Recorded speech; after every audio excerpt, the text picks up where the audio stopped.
Irmãos, como nós estamos num devocional, né, nós vamos tirar esse período para refletir um pouco sobre algo da palavra de Deus. Pensei em trazer para os irmãos algo sobre o temor do Senhor, que tem sido uma ideia que eu tenho, de certa forma, perseguido nas Escrituras. As Escrituras falam que bem-aventurado é o homem que teme ao Senhor, todas as coisas vão bem para ele. Provérbios 1:7, por exemplo, fala que o temor do Senhor é o princípio da sabedoria, né? Todo o conhecimento, ele reside na pessoa de Deus, na pessoa do Senhor Jesus Cristo, e todo o nosso entendimento depende desse temor. Então, quem está estudando, né? Quem está aí na escola... Obrigado, pastor. Quem está na escola estudando os seus livros, quem está nas universidades, nas suas disciplinas, para entender corretamente, precisa, antes de mais nada, temer a Deus. Não é à toa que o evolucionismo, né, que é a teoria lá de alguns que vieram antes de Charles Darwin, e ele acabou popularizando, não é à toa que ela não tem nexo, né, que ela não consegue se fundamentar, não consegue se firmar, né, sobre os pés. Também em Provérbios 14:26 fala sobre o temor do Senhor, é uma torre muito forte, e isso vai ser segurança para os nossos filhos. E essa é uma maneira de nós protegermos a nossa família. Todas essas coisas me chamaram a atenção. Puxa vida, se o temor do Senhor é tão benéfico assim, eu preciso entender mais o que é o temor do Senhor. O que significa temer a Deus, não é? E aí tem um salmo nas Escrituras, que é o Salmo 34, quero convidar os irmãos para abrirem suas Bíblias nesse salmo.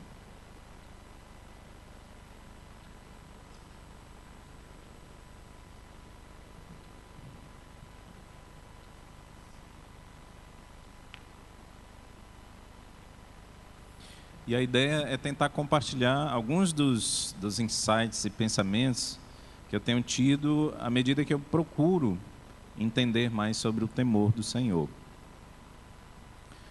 Vamos nos colocar em pé para fazer essa leitura? Salmo 34, vamos ler todo o salmo.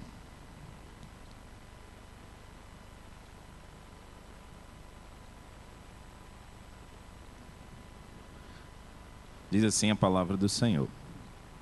Vou pegar do título. Salmo de Davi, quando mudou o seu semblante perante Abimeleque e o expulsou, e ele se foi. Verso 1. Louvarei ao Senhor em todo o tempo, seu louvor estará continuamente na minha boca. A minha alma se gloriará no Senhor, os mansos o ouvirão e se alegrarão. Engrandecei ao Senhor comigo, e juntos exaltemos o seu nome. Busquei ao Senhor, e ele me respondeu. Livrou-me de todos os meus temores.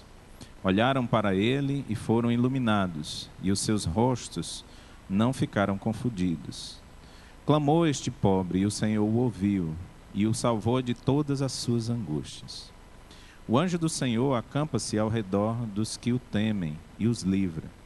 Provai e vede que o Senhor é bom. Bem-aventurado o homem que nele confia. Temei ao Senhor, vós, os seus santos, pois nada falta aos que o temem. Os filhos dos leões necessitam e sofrem fome, mas a aqueles que buscam ao Senhor, bem nenhum faltará. Vinde, meninos, ouvi-me, e eu vos ensinarei o temor do Senhor. Quem é o homem que deseja a vida, que quer largos dias para ver o bem? Guarda a tua língua do mal, e os teus lábios de falarem o engano. Aparta-te do mal e faz o bem, procura a paz e segue-a. Os olhos do Senhor estão sobre os justos, e os seus ouvidos atentos ao seu clamor. A face do Senhor está contra os que fazem o mal, para desarregar da terra a memória deles. Os justos clamam e o Senhor os ouve, e os livra de todas as suas angústias. Perto está o Senhor dos que têm o coração quebrantado, e salva os contritos de espírito. Muitas são as aflições do justo, mas o Senhor o livra de todas. Ele lhe guarda todos os seus ossos, nem sequer um deles se quebra. A malícia matará o ímpio, e os que odeiam o justo serão punidos. O Senhor resgata a alma dos seus servos, e nenhum dos que nele confiam será punido. Vamos orar. Senhor Deus e Pai, obrigado, Senhor, pela Tua palavra e quero Te suplicar a Tua bênção para que possamos entender um pouco mais dela através dessas reflexões. Que Teu Espírito fale a cada um de nossos corações. Em nome de Jesus, amém, Senhor. Podemos sentar, irmãos. É bom sempre ler as Escrituras, né? Porque como dizia o pastor, acho que era o pastor Tomé Wilson, ele disse, irmão, leia a passagem. Uma vez alguém estudando para pregar, levou uma pregação, né, numa das aulas e não leu o texto, começou logo a pregar, né? Ele disse, leia o texto, porque se a pregação for ruim, pelo menos a leitura já foi feita e aproveita, né? Então, irmãos, eu vou tentar ser direto com os irmãos, também para não comprometer o nosso tempo. O Salmo 34, verso 11, no Salmo 34, verso 11, Davi diz que vai ensinar, ele chama os meninos de uma forma carinhosa, as pessoas humildes, né, os pequeninos, para que aprendam o temor do Senhor. E o que é curioso é notar que Davi, logo após dizer que vai ensinar sobre o temor do Senhor, ele pergunta quem é o homem que quer usufruir de uma vida longa, né, de uma vida boa. E nos versos 13 e 14, ele começa a falar sobre práticas morais que o homem deve ter em sua vida. Observe os versos 13 e 14 desse salmo. Ele diz, guarda a tua língua do mal e os teus lábios de falarem o engano. Ou seja, não fale enganosamente. Quando o seu coração pensar, a sua boca falar, os dois precisam estar coerentes um com o outro. E no verso 14 diz, aparta-te do mal e faze o bem, procura a paz e segue-a. Então eu fiquei me perguntando, por que descrever atos ou práticas morais em relação ao temor do Senhor? Lembra que Davi está ensinando, né, como se deve temer a Deus. Então, temer a Deus é somente ter um determinado comportamento, basta que eu evite determinadas coisas e faça outras coisas. Nós sabemos que há homens ímpios que não conhecem a Deus como seu Senhor, nem ao Senhor Jesus Cristo como seu Salvador, e eles têm uma conduta moral excepcional. Eu já conheci algumas dessas pessoas. Não são muito comuns, mas você encontra por aí. Pessoas que se esforçam, né, para serem honestas nos seus tratos com as pessoas, né, diante do governo, com os seus impostos, nos tratos, nos acertos e contratos que fazem, né, com o seu próximo. Mas será que a pessoa que não tem ao Senhor Jesus como seu Deus e seu Senhor e pratica essas coisas, está temendo a Deus? Muitas vezes as pessoas podem fazer isso somente por um princípio que aprenderam com seus pais, e que é bom, né? Temer ou ter atos de justiça na vida só trazem o bem para nós. Mas eu comecei a perceber que em Provérbios, que muitas vezes quando Salomão fala sobre os ensinos que ele está nos passando, algumas vezes ele diz que o próprio pai dele o ensinava, né? Ele diz, olha, quando eu era um menino pequeno, muito novinho, no colo da minha mãe, né, como um filho único ali entre eles, o meu pai me ensinava. E nas palavras de Salomão, em Provérbios capítulo 8, ele diz uma coisa interessante sobre o temor do Senhor. Vá comigo aí em Provérbios capítulo 8.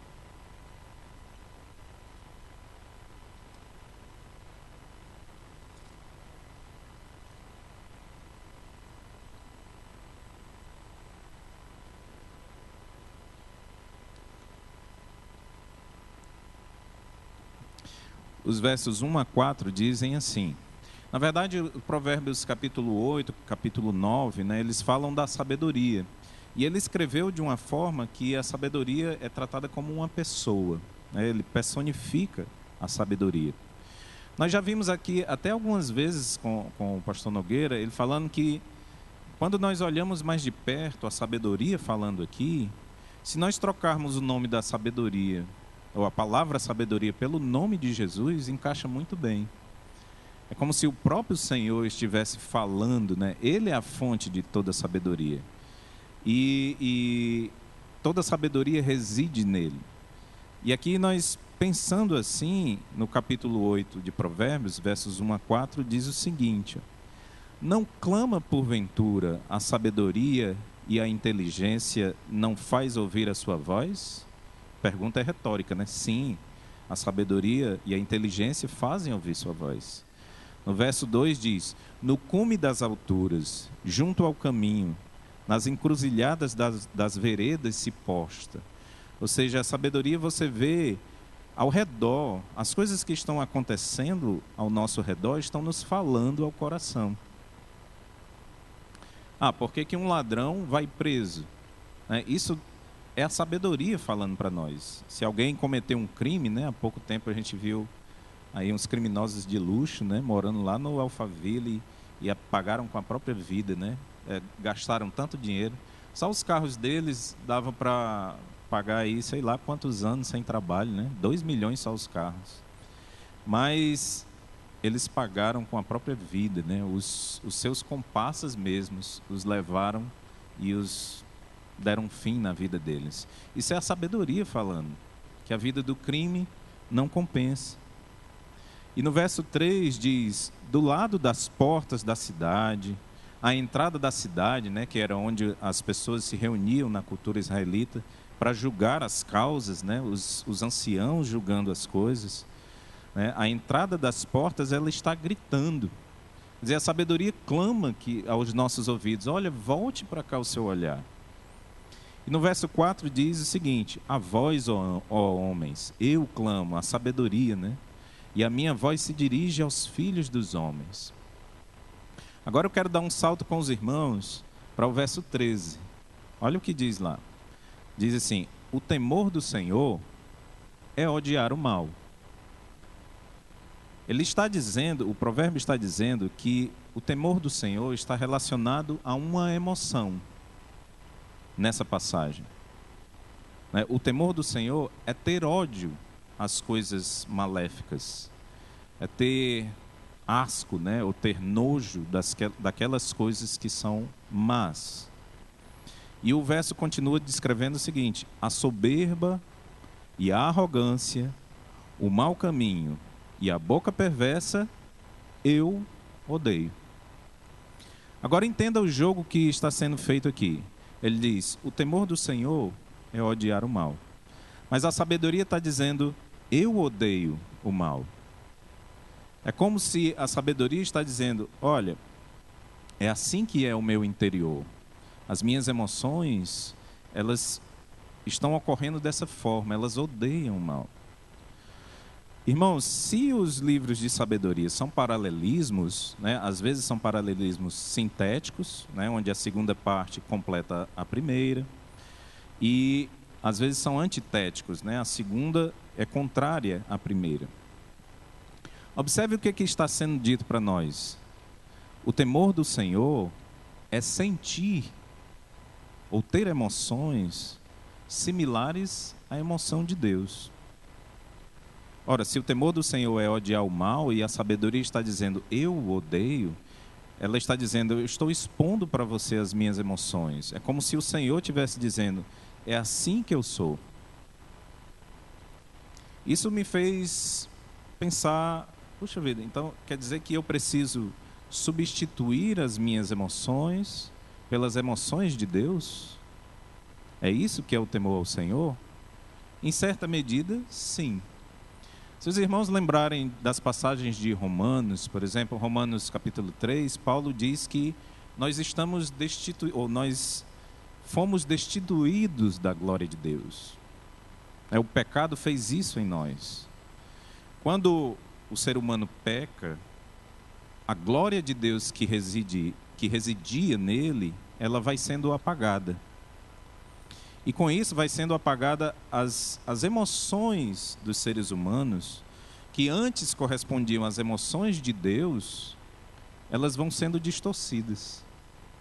Ou seja, eu não sinto mais como Adão sentia antes de pecar. O mal, ele é constante no coração. Essas emoções que eu não devia ter estão lá. Mas o que Provérbios 8,13 está dizendo é: temer a Deus significa pegar as suas emoções e deixá-las de lado, e abraçar as próprias emoções do Senhor e tomá-las como suas. Isso significa que aquilo que Deus ama, eu devo amar, e aquilo que Deus odeia, eu devo odiar. Nós sabemos que o nosso coração não é assim, né, irmãos? Nós sabemos que dia a dia nós lutamos contra as nossas próprias emoções, né? Hoje tem culto. Eu queria ficar deitado. Como seria bom, né, se eu pudesse me deitar aqui e esquecer os irmãos e deixa para lá, né? Essas emoções passam pelos nossos corações. Nós temos que ser sinceros e admitir isso. Um irmão precisa de uma visita. É tão longe. Essas coisas passam pelos nossos corações. Por quê? Porque nós temos uma natureza caída. O Espírito Santo que nos foi dado, ele veio para corrigir essas coisas. Ele tem outra natureza. Paulo fala sobre isso, né, em Gálatas capítulo 5. Ele diz que a nossa natureza, ela luta contra a natureza do Espírito. Eu acho que eu acertei a passagem, né? E lá o texto diz assim, o Espírito tem uma vontade, ele tem uma emoção e eu tenho outra. E essas coisas lutam entre si.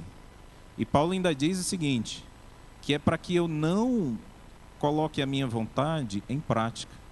As minhas emoções, aquilo que eu quero fazer, elas têm que ser apagadas e colocadas no lugar as emoções do Espírito Santo de Deus.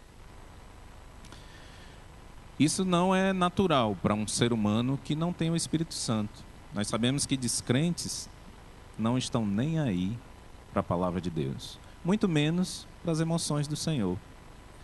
Eles praticam o pecado sem nenhuma preocupação do que Deus vai pensar acerca disso. Paulo também fala em Efésios capítulo 4, né, para nós não entristecermos o Espírito. Olha como a emoção está presente. Como é que a gente entristece o Espírito? Quando nós pegamos as nossas emoções e julgamos que elas são superiores às emoções de Deus. Quando nós não ligamos para o que Deus vai pensar, nem como Ele vai se sentir. Pensando assim, o temor do Senhor faz muito sentido. Que seja substituir as minhas emoções pelas emoções do próprio Senhor. Se Ele está satisfeito, eu me satisfaço naquilo. Se Ele está insatisfeito, eu me insatisfaço naquilo. Então, o temor do Senhor é odiar o mal.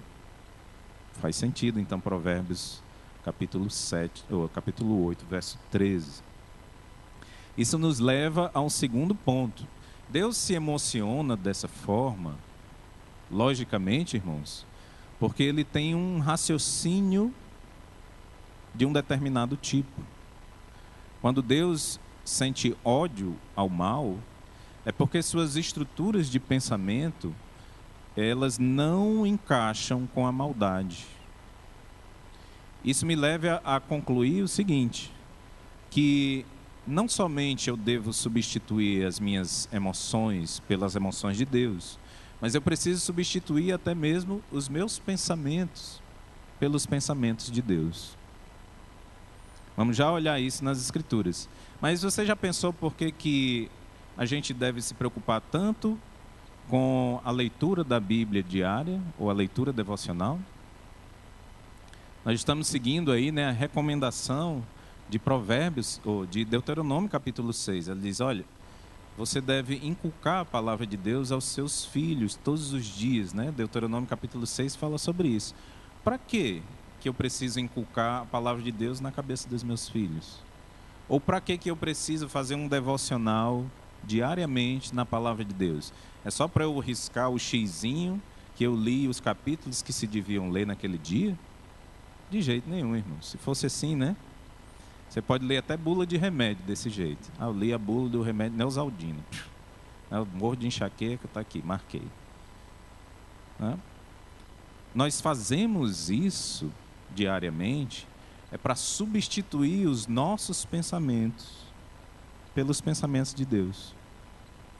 Meditar nas Escrituras, como o Salmo 1 diz, né? Bem-aventurado é o homem que tem o prazer na lei do Senhor e medita nela de dia e de noite. Por que esse homem é bem-aventurado? Uma das coisas é porque ele substitui os pensamentos dele pelos pensamentos de Deus. E assim a nossa vida funciona, né? Porque quando nós colocamos os nossos pensamentos em ação, né, as coisas começam a degringolar. Outro provérbio nas Escrituras falam sobre isso aí. Observe Provérbios capítulo 3, um pouquinho atrás.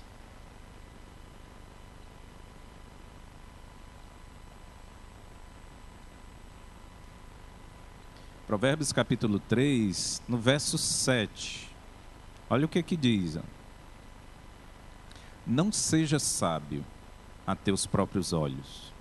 Ou seja, não acha que a tua sabedoria é sabedoria de verdade. Aí ele diz: teme ao Senhor e aparta-te do mal. Olha a relação que é construída no texto. Não seja tão inteligente assim quanto você acha que é. Não pense que você tem um pensamento tão alto que possa deixar os pensamentos de Deus de lado. Pelo contrário, seus pensamentos não funcionam direito. Eles não somente dependem de Deus, mas as coisas que nós pensamos, elas estão corrompidas pelo pecado.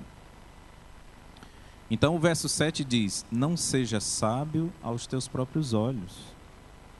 Teme ao Senhor e aparta-te do mal. Aparta-te dos teus próprios pensamentos. Deixa os teus pensamentos em segundo plano, para que eles sejam filtrados pela palavra de Deus, a verdadeira sabedoria. É Ele que é a verdadeira sabedoria. Então eu comecei a entender que temer a Deus tem a ver com substituir ou alinhar as minhas emoções com as emoções de Deus. Aquilo que Ele odeia, eu também devo odiar. Aquilo que Ele ama, eu também devo amar.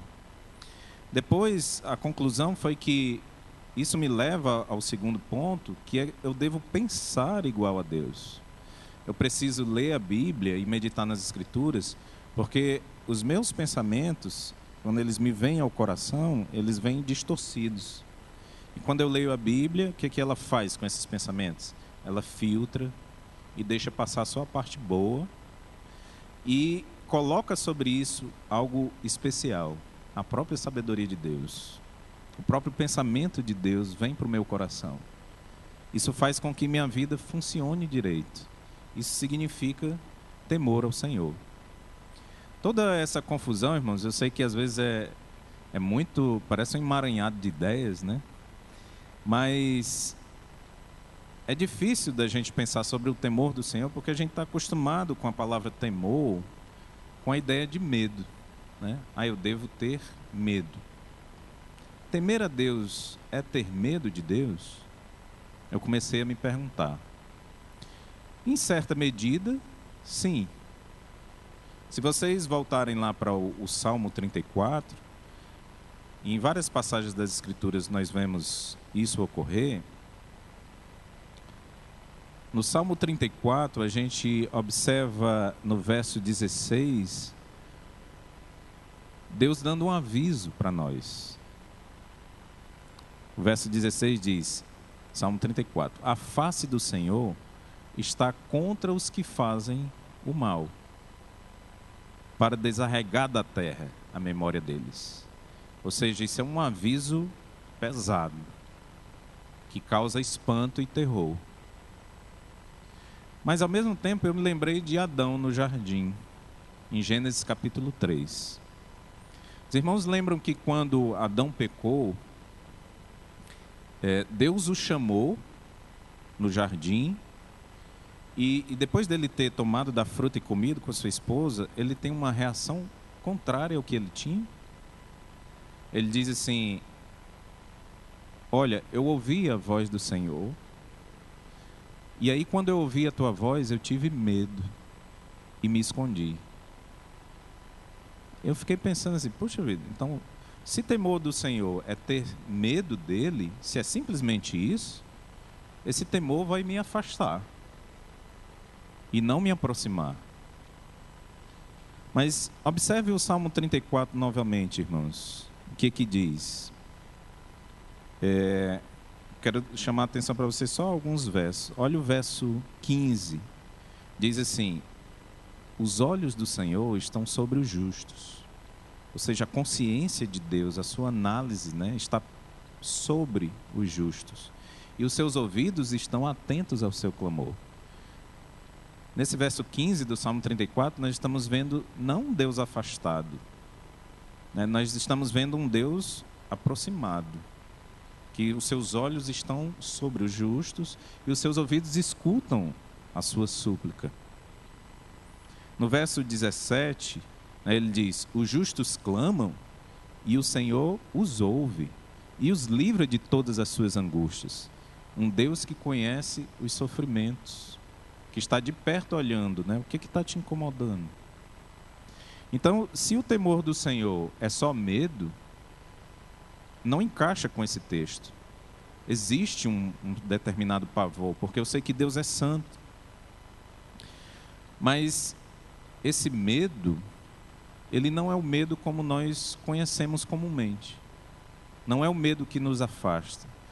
É mais uma sensação de espanto perante o poder de Deus. Mas, ao mesmo tempo, ele não faz com que eu me afaste do Senhor. Eu consigo me aproximar dele, apesar dessa grandeza e desse poder e dessa justiça, que quando eu penso nisso, eu estremeço, mas eu consigo ficar juntinho do Senhor. Ele quer isso.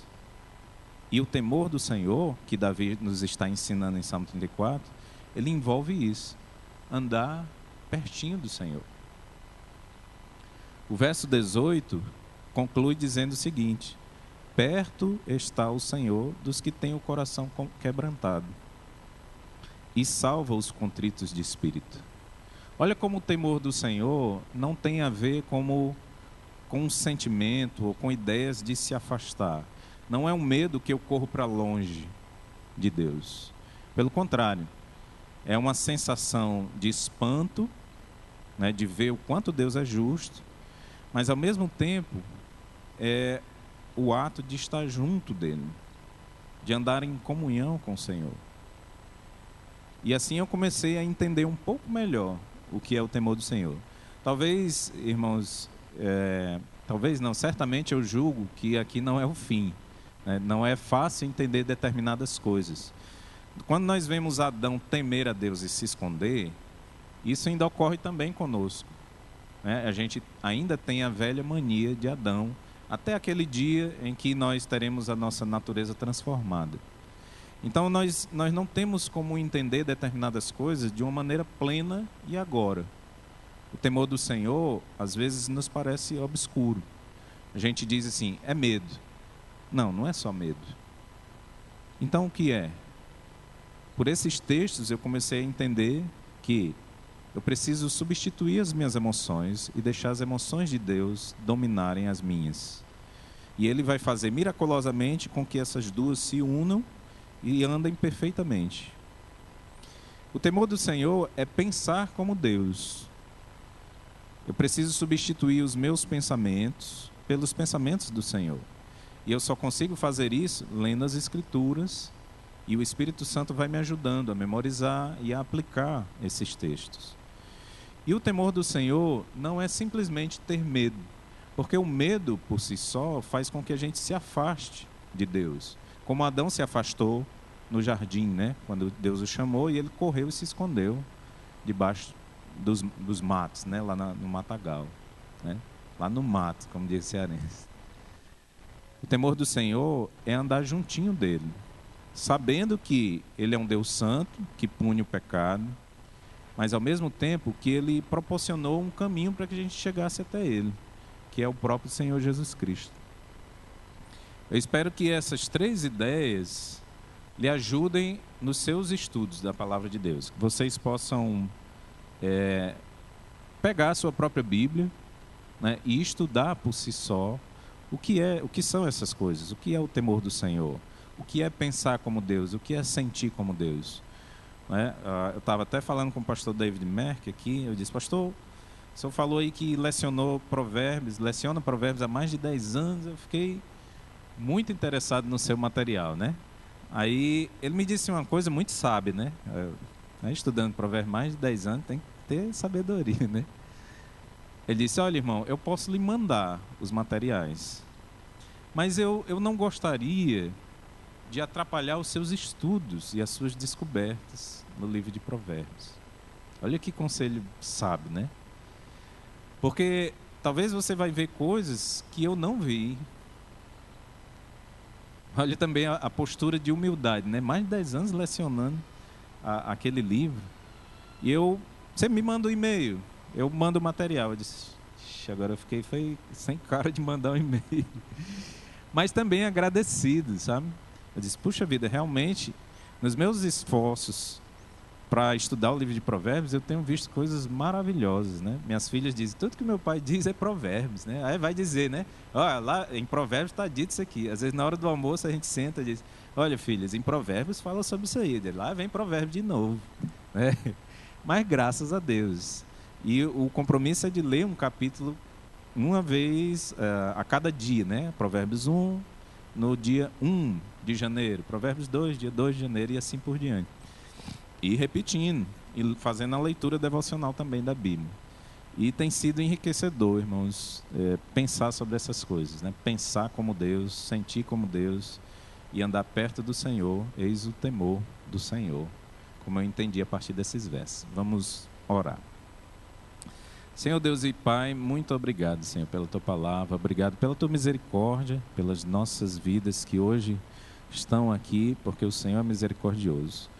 Nós te pedimos que nos ajude a amar a Tua palavra como o Senhor mesmo ama, a sentir como o Senhor sente, a andar junto de Ti, a temer o Teu santo nome.